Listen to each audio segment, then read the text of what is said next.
Hello everyone, hope you all are doing good. So now we are going to discuss our next topic जिसका नाम है social demand approach. तो बहुत ही simple सा topic है, ठीक है जी। एक बार आप समझ जाओगे तो अपने वर्ड्स में भी इसको आराम से लिख सकते हो। तो सोशल डिमांड क्या है, पहले मैं जस्ट ओवरव्यू दे देती हूँ, आपको हिंदी में समझा देती हूँ, फिर एक एक लाइन आपको एक्सप्लेन कर दूंगी, ठीक है। तो ये एजुकेशन प्लानिंग का पार्ट है। एजुकेशन प्लानिंग क्या होती है? प्लानिंग क्या होता है? जब हम स्टार्टिंग से ही सोच लेते हैं कि हमने ये चेंजेस करने हैं, ठीक है। प्रेजेंट में हम सोचते हैं कि फ्यूचर में क्या चेंजेस होने चाहिए, तो वो प्लानिंग से रिलेटेड 3 अप्रोचेज हैं हमारे सिलेबस में: social demand, man power and return of investment. और ये तीनों ही, ठीक है, मैंने अब तक वैसे जितना भी पढ़ा है तो उसमें ये दिखाया गया कि ये तीनों अलग अलग हैं, बट अगर आप समझ के चलो तो ये तीनों ही एक दूसरे से रिलेटेड है, ठीक है।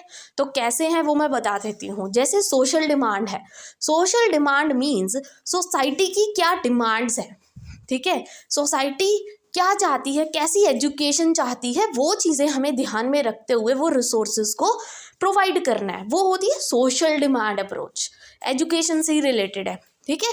कैसी एजुकेशन देनी है, सोसाइटी की क्या डिमांड्स हैं, सोसाइटी कैसी फैसिलिटी सोसाइटी को चाहिए, ठीक है, वो चीज़ें ध्यान में रखनी है। देन सेकेंड होती है man power approach. Man power मतलब कि आपने अब बच्चों को एजुकेट कर दिया, अब बच्चे को वो स्किल्स देनी है ताकि वो आगे जाके अच्छी जॉब्स पे जा सके, वो होती है मैन पावर, ठीक है। देन थर्ड अप्रोच कौन सी है हमारी? Return of investment. अब आप पढ़े, कहीं ना कहीं तो इन्वेस्ट हुआ ही ना, आपका पढ़ा लिखा इतना एफर्ट किया आपने, कहीं ना कहीं तो इन्वेस्टमेंट हुई ना कि आप बहुत अच्छी जॉब्स पे बैठे हो, ठीक है। तो ये तीनों ही कहीं ना कहीं एक दूसरे से क्या है, कनेक्टेड है, अगर आप कनेक्शन देख के चलो। So let's start first with the social demand approach, ठीक है। तीनों अप्रोचेज में से एक क्वेश्चन तो आएगा ही आएगा, एज यू ऑल नो, ठीक है। सो स्टार्ट करते हैं social demand. So education planning comes handy in such a setting concerned with the issue of making best use of limited educational resources, ठीक है। रिसोर्सेज क्या है? कम है। पॉपुलेशन क्या है? ज़्यादा है। तो उस लिमिटेड रिसोर्सेज को ही फ्यूचर में हमें कैसे बेस्ट यूज़ करना है, वो होती है एजुकेशन प्लानिंग करना, ठीक है। तो ये जो डिस्ट्रीब्यूशन है ना, different priorities of education different stage combine with the economic needs of the country, कि ये जो रिसोर्सेज हैं ये चीज़ रिलेट करके चलते हैं कि रिसोर्सेज कितने हैं और सोसाइटी की डिमांड्स कितनी है, ठीक है। एज पर एडिसिना 3 तरह की अप्रोचेज होती है एजुकेशन प्लानिंग में: सोशल डिमांड, मैन पावर और रिटर्न ऑफ इन्वेस्टमेंट। तीनों की मैं अलग अलग वीडियो बनाऊंगी आपके लिए, क्योंकि अगर देखो मैंने एक ही वीडियो में समझा दिया तो आपके लिए भी थोड़ा बोरिंग सा हो जाएगा। तो आप आराम से एक एक को देखो, आपके लिए मटेरियल भी मतलब ऐसा है ज़्यादा है इसमें, तो मैं एक वीडियो में नहीं समझा सकती, तो एक एक अप्रोच आपको एक एक वीडियो में मिल जाएगी, right. So social demand approach कहती क्या है? तो education is considered to be the consumer good that should be available to all as soon as possible. जितना हो सके उतनी जल्दी एजुकेशन क्या है, सबको प्रोवाइड की जाए, ठीक है। कोई भी उससे वंचित ना रहे, सबको एजुकेशन दी जाए, चाहे वो किसी भी एरिया में रहता है, ठीक है जी। Then hence this approach depends upon the number of students getting in that particular stream. तो देखिए, हम एजुकेशन तो प्लान कर लेंगे, रिसोर्सेज भी हम यूज़ कर लेंगे, बट हमें ये चीज़ भी ध्यान में रखनी है कि कितने बच्चे हैं जो चाहते हैं उस स्ट्रीम में एंटर करना, या aspiration of the parents for the type of education for their children. Parental education भी कहीं ना कहीं हमने क्या पढ़ा था, एजुकेशन पॉलिसीज़ की थी, और उस पॉलिसी में हमने क्या कहा था कि कहीं ना कहीं क्या डिटर्मिनेंट होता है, पेरेंट की एजुकेशन भी फ़र्क डालती है। पेरेंट्स एजुकेटेड होंगे, बच्चे को आगे मोटिवेशन मिलेगी पढ़ाई करने के लिए, तो वो चीज़ें भी देखना ज़रूरी होता है, ठीक है। It involves the calculation to determine what the situation is. Situation क्या है, कौन सी चीज़ें ध्यान में रखनी है सोसाइटी की ये एजुकेशन नीड्स पूरा करते टाइम। तो हमें क्या क्या देखना पड़ेगा? कॉस्ट क्या है, सप्लाई कितनी है टीचर्स की, टीचर्स हैं हमारे पास ट्रेंड, ठीक है, फिर plant and resources and output of the school leaver at the end of the planning period. ठीक है, अगर कोई बच्चा छोड़ भी जाए तो कहीं ना कहीं स्कूल को तो नहीं कोई नुकसान है। ठीक है, तो वो चीज़ें भी ध्यान में रखनी पड़ती हैं, मतलब पहले ही प्लान करके चलना पड़ता है। तो ये जो सोशल डिमांड अप्रोच है greatly influence education planning and policies. ठीक है, कहीं ना कहीं क्या इफेक्ट करती है एजुकेशन प्लानिंग को और पॉलिसीज़ को, डिपेंड करता है कितने बच्चे हैं उस स्ट्रीम में एंटर कर रहे हैं। ठीक है, या एस्पायरेशन ऑफ पेरेंट्स कितनी है, मतलब पेरेंट्स कितने मोटिवेट है अपने बच्चे को पढ़ाने के लिए। इन्वॉल्व्स कैलकुलेशन, कॉस्ट वगैरह देखनी, और जो सोशल डिमांड्स होती है वो short term and long term planning. Short term and long term भी हम करेंगे, आपके सिलेबस में है तो वो भी करनी है अच्छे से। इसमें क्या है कि देखा जा रहा है जो आज के अगर प्रेजेंट सिचुएशन देखें ना, तो एजुकेशन की डिमांड ज़्यादा है बट सप्लाई इतनी नहीं है। As you all know, demand तो बहुत है, हर एक कोई चाहता है कि मैं इस स्ट्रीम में भी जाऊँ, इस स्ट्रीम में भी जाऊँ, मैं वो भी सीखूँ, ठीक है, वो भी डिग्री ले लूँ, बट इतनी सप्लाई नहीं है।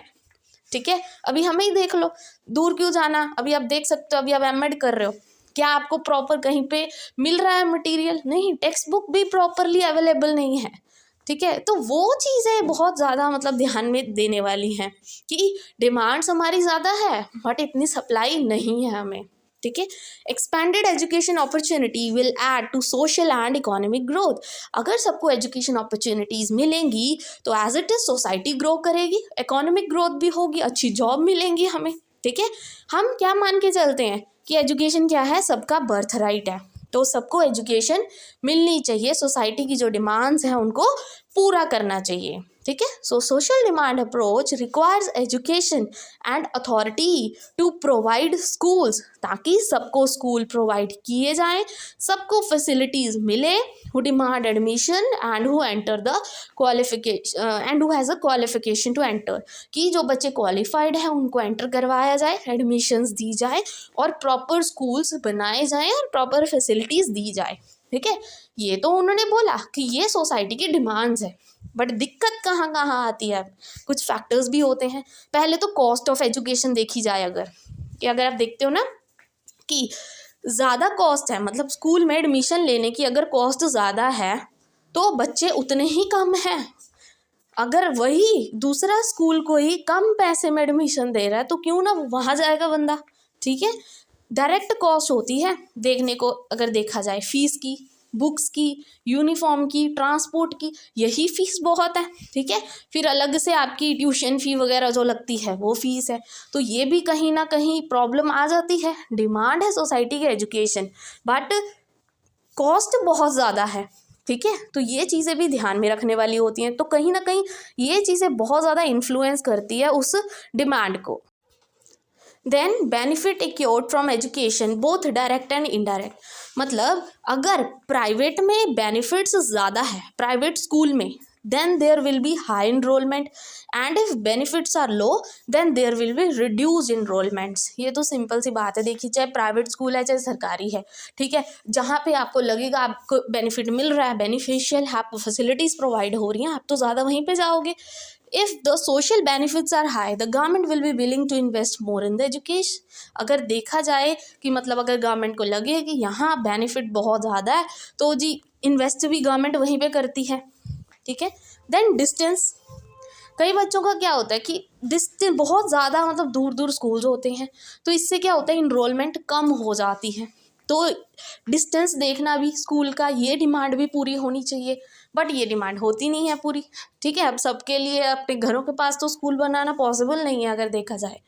Then quality of schooling, proper qualified teachers नहीं है, ठीक है, प्रॉपर टेक्स्ट बुक्स नहीं है, बाकी कोई मटेरियल प्रोवाइडेड नहीं होता। If these factors are positively available they will affect the enrolment. ठीक है, अगर ये चीज़ें अवेलेबल हों तो क्यों ना कोई एडमिशन लेगा। ठीक है, देन डेमोग्राफिक डाटा कि बर्थ रेट और मोर्टालिटी रेट अगर देखा जाए तो कहीं ना कहीं ये भी चीज़ इफ़ेक्ट करती है। ठीक है, और कल्चरल फैक्टर्स देखा जाए, हमारा जो कल्चर है कि लड़कियों को स्कूल नहीं भेजना है, तो ये चीज़ भी कहीं ना कहीं क्या है दिक्कत करती है। ठीक है, पास में स्कूल है नहीं, दूर लड़कियों को भेजना नहीं है, तो वो एजुकेट कहाँ से होंगी बेचारी। ठीक है।